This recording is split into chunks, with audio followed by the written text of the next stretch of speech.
What's up guys, Tevin here with the final game for the Crash Bandicoot N Sane Trilogy, Crash Bandicoot 3 Warped. So it's been some time since our last Crash game, so I wanted to go ahead and finish up the series, so we can go ahead and just start moving on to a whole new series that we haven't started yet.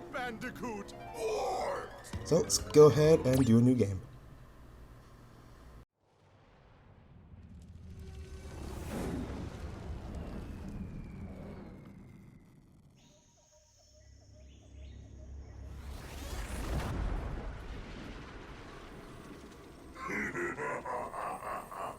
Free at last.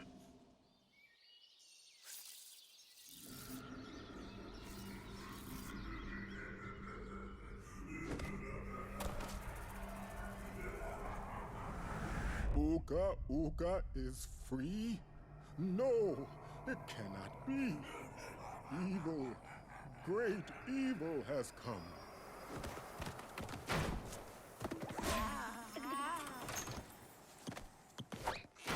None have dared fail the great Uka Uka even once. But you, Cortex, you have failed me twice! Great Uka Uka! It was that infernal Bandicoot! From deep inside my deadly prison, I sent you simple instructions to follow. But you lost the gems, you lost the crystals, and I have lost my patience. There is now no other power source left on this planet. I know we've had a few unfortunate setbacks. And failed. But since your bumbling has managed to set me free, I am feeling generous. There is still a way to amass the power needed to enslave this miserable planet. And this time, the great Uka Uka will make sure that you do it right. After many eons, my evil twin brother, Uka Uka, has been freed from his underground prison. Long ago, I locked him there to protect the world from his malice. Now, free once again, he must be stopped.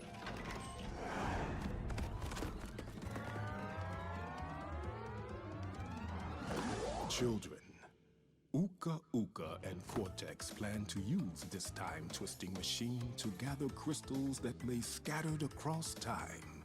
I have brought you here to recover the crystals before they do. To open the time portal, simply stand on a button and then jump into the portal. Good luck. Alright, so with that, we now get the premise of what we're doing in Crash 3. In this game, there are 5 hub worlds connected to the central one that we can go to connect to play 5 additional levels. And afterwards, once we beat everything, there'll be another area that unlocks in the center part, which will have 5 more levels for us to do. So for the most part, I am going to be going for 100% or at least the 102%, which is what we need in order to get the canonical ending for this game. Crash, crash, crash. Why must you always muck in my mud? Oh, look! I have a mask helping me, too. We will find out which one is more powerful soon enough. Okay, so basically, since I'm wanting to go for 102%, I'll be collecting all the crystals that you need to get in order to move on with the story, as well as 44 out of the 47 gems that you need. So in the original, it was only 45. They added 2 more for the N Sane Trilogy, and honestly, at this point, I'm still trying to figure out what the hell are those extra 2 gems, because right now, there's between 1 to 2 gems per level on top of the crystals. One is for unlocking a secret location or finding a death route, which is getting to that portion of the level without dying. And then the other is getting there using a colored gem, which we'll be getting all of those as well to get that 102%. Included in that counter, we'll also need to get time relics. which is basically the time trials of this game, and we need to have them be, well, at the very beginning, you only really need them to be Sapphire, but to get that higher percentage to unlock the 45th gem, they all need to be gold. Thankfully though, by getting like by getting like 28 out of the 31 relics, it was enough for me to get the canonical ending, so I'm just stopping there, and I'll try to get the other ones on my own time when I'm like done. I've been playing this game for like what feels like months, but really it's only been like a week, so I'm glad I'm done. I've been frustrated playing this in a good way just because of how difficult it is, and I'm ready for a break. I'm ready to be, you know, finished and caught up with Crash right now.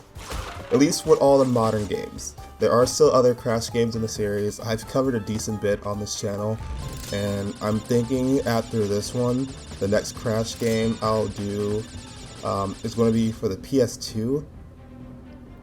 Can't fully remember what the game was called, but I got it when I was down in Texas. So I'll probably do that as the next Crash game, but that won't be for like a good while until I get some other games out of my plate that I wanted to record for a little while. So yeah, that's pretty much the gist of how I'm going to be planning on going about the series. Just like with the other games, at least the first two games of the N Sane Trilogy, I will be showing you a rough estimate of how many times I died during my playthroughs of this game. I say rough estimate because there was like this one time I didn't record while I was doing collecting extra stuff that were for the time trials, but I feel like those ones don't really count because you don't die in time trials, at least they're not counted as deaths. It's more like you retrying, and then other times, you know, roughly the same thing. It was during when I wasn't recording, so I haven't got a good count on that, but I do have a rough estimate of how many times I died, and I did add like a little bit more to my counters at the end once I go ahead and tally everything up. But like I said, we'll be seeing that at the very end of the series down the line. But for now, we got all the boxes, so we got the clear gem, and we also got the crystal, excuse me, for doing that. And these are the options. During the series, I will be toggling the vehicle controls when we get to them, because for some levels, it's better to have them inverted, and then while others, it's better to just have them like normal. So that, okay, there. I just have to stop to check something real quick on my recording. And you know what, I was trying to figure out how to do something else, but I think I was trying to figure out what's the save button, and I didn't realize it was like the L2 until just now when I looked down to read it. You definitely want to turn off autosave on this one, or at least if you're recording you want to turn off autosave, because then in case you mess up you can't go back to do anything new.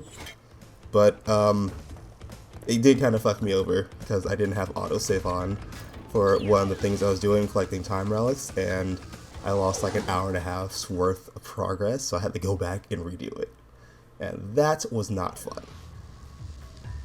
I do apologize for some of these parts being a little bit longer, or at least if it feels like we're not doing much progress within the video by just mostly doing like one level or maybe even two, just because some of these do require a bit more effort on my part, because in order to get all the gems and stuff like that, at least for another underwater level that's coming to mind, once you get to the very end, you literally have to keep swimming all the way back to the beginning in order to go and unlock another area once you unlocked it from the end of it. That, and I'm not the greatest at this game, so I'm going to be dying a lot. You'll see how many times I died at the end, and it is a lot. So, please, be nice in the comments, and that's pretty much it. I want to say the rest of this video is going to be just doing this water level. Of course, I'm going to be showing deaths, obviously, but not every single last one of them. In fact, there's a crate up there I missed, and that's going to be something I'm going to have to like show off in, I want to say, a later section of this video to show that I went back to get it, but that's the crate I missed since I don't get the clear gem at the end of this run. But just so you know, I do have them. Go back and use this. When you have this little speeder thing, it counts as an additional hit, so if you were to take damage right now, this would go away, but we would still have 2 more hits left since we have a golden Mask right now. Otherwise, I would normally just spam the square button to shoot. That way I can just make sure whatever's coming near me is going to get destroyed. You can also use it to destroy these mines too. Because whatever makes it safer for you to progress through the level, take it. Because it's just going to help. Okay, now it's gone. Go ahead and break these crates. At least I remember to get these ones. And you want to avoid hitting the blue electrified spots on these rotating discs because they do count as a hit. And when you're speedrunning, it helps if you try to get towards the opening during its initial rotation where it's about to close up on you, just so you can go a little bit faster, but it is kind of tricky to manage, so sometimes I do it, sometimes I don't. I'm not going to be showing you guys me getting all the time relics just because that is time consuming, and the series is probably, this game is going to be longer in terms of production wise and length wise compared to Crash 1 and 2, so there's a lot already going into it. I didn't want to make it even longer by showing all the time relics that I got. Let's go ahead and grab this crystal. Destroy these crates. Oh, one more right there. Always make sure you blow up the coral too, because sometimes it'll be there. So yeah, 91 out of 92. I showed you which was the one I missed, and I'll be cutting back there to show you that I got it later on. Because honestly, I was annoyed, and it's funny because I saw that I missed it. Honestly, I could go back to get it now, because actually, maybe. I think you could possibly go back. The only thing no, you would definitely be able to go back to get it if you wanted to. But I'm just gonna go back and do it the very beginning way, by just going right back into the level. So let's go ahead and get this clear gem real quick. Crash, Coco. If you have already retrieved a levels crystal, then you will find a floating clock when you enter for the second time. This floating clock activates time trial mode. Grab it and the clock will start ticking. Race for the end to get the best time, but beware, some elements will change. The elements he's referring to changing is the the box placement will change for time blocks, but not all of them will, and they'll be used to slow down the timer that counts down while you're going to the end of the level. And you want to try to get all of those, they're going to be yellow crates, in order to get a platinum relic. I'm definitely not good enough to get platinum relics, at least not without extensive trial and error of me like trying it over and over again. I don't have the patience for that right now. So I'm only going to get the highest is going to be like gold that I'm going to get in this playthrough, which you probably won't see because, like I said before, I'm not going to be recording all that because this one is already pretty lengthy as it is. And of course, since we are trying to get all the clear gems, we're going to have to break all these boxes too. And this is where it's most annoying, when it's like these auto-scroller levels when you're playing as Coco, because not only do you have to dodge all these obstacles around, but you also want to make sure you hit every single box and make sure that you either get the ones on the lower levels or the higher levels. In order to reach the higher levels, we have to hold down the dash button, which just makes me go insanely fast and makes it a little bit harder to control. So yeah, if I don't show you, I don't think I showed in this video, but I do go back to grab these other ones. If I just suddenly have the clear gem afterwards and I don't show it on screen, that's honestly what I did probably. Because I have spent the last few days editing these, and it is kind of a blur whether or not I did show it. And if I didn't, that sucks, but I'm not doing this again. So it is what it is. I do have it. This is how you get it. Actually, no, I think I do go back and do it, because I feel like I've seen this multiple times. Because there are 2 other versions of this level that we do with Coco. They're all still on the Great Wall, which is what this level is based off of, the Great Wall of China, in terms of like us going back in time to collect these gems and crystals. So I want to say I do come back and show you guys me getting them all of them, at least as far as I'm aware. I want to say I do, because there are some videos where I go back and do cleanups while we're going through the main story. Oh yeah, here it is now. So yeah, at certain points if I do, oh gosh. Uka and Cortex want tiny get crystals, and bring them to big Colosseum in Rome. Crash! Leave them for Tiny, or Crash get crushed! So yeah, I don't show the whole thing because you see where they are, but I do come back and show you that, hey, I got it. Probably because I did cut those parts out, because it wasn't necessary to see all of it. You saw where the boxes were. But yeah, as we're going through the main story to get all the crystals, I do go back and forth between getting the clear gems in other videos, just because sometimes at the time of recording, I didn't know what specific thing I needed to do, or I did not have the correct colored gem in order to unlock the path to get those. What else? Oh yeah, there's one more. A few of the levels do have hidden entrances into them that's unlocked in the last set of worlds. The last set of worlds you get after the end of the game. So I can't really go through them until we beat the game. So those ones will remain like that until we get to the end of the game, canonically at least. So we can actually go back to go through those areas, do those levels to a certain secret area so I can get the remaining boxes that I missed to get those clear gems to unlock the new pathways for them. There are also 2 hidden levels in this game too, I didn't know about, but that also helped contributed to the 102%, so I do show you how to go about getting through them, and honestly, I hate this particular level format. I really hate running from something chasing in front of you while you're like running towards the screen, just because it's hard to see what's in front of you, and because of that, this is where I got the most deaths, because I could not tell what I was running into, because I could not see anything.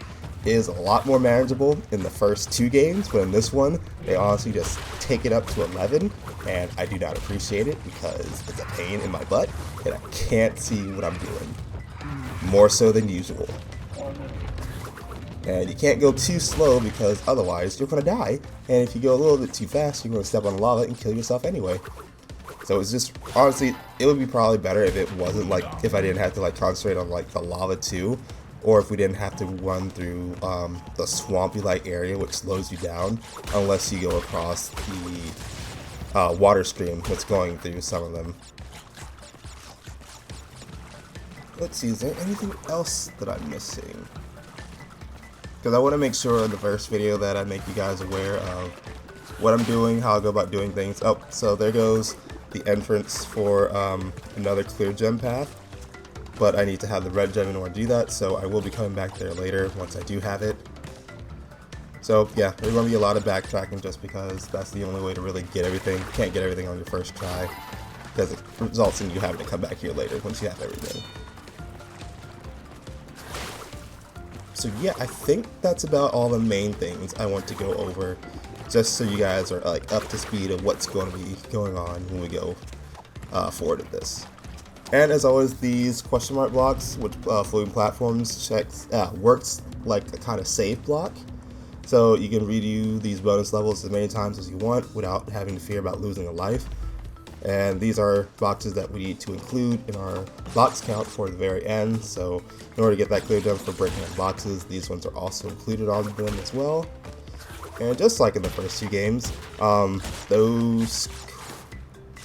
those crates with the openings along the side, which bounce you up in the air, not these question mark blocks, but the other crates that can show the Wampa fruit inside, you have to jump on those 5 times before they disappear.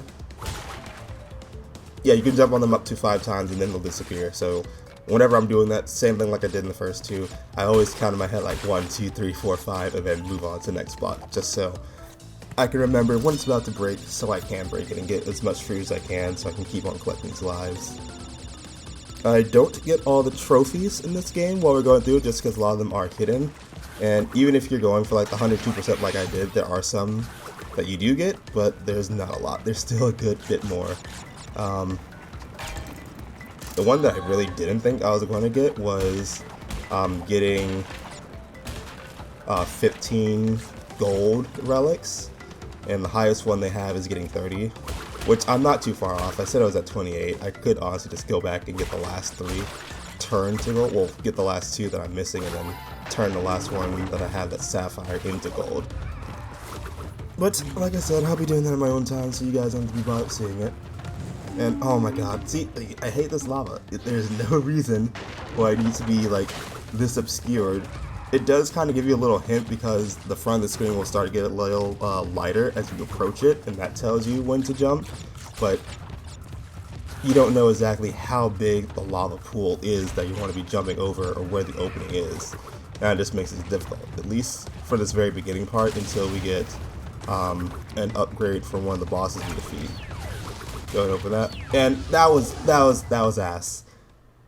I realized it towards like the end I was running too fast and I missed a clear gem break so I can grab it. So even though we did get all the boxes, it does not count as me grabbing the crystal if I don't hit it. So I do have to go back and do that one off screen. At least in order to get it. So yeah.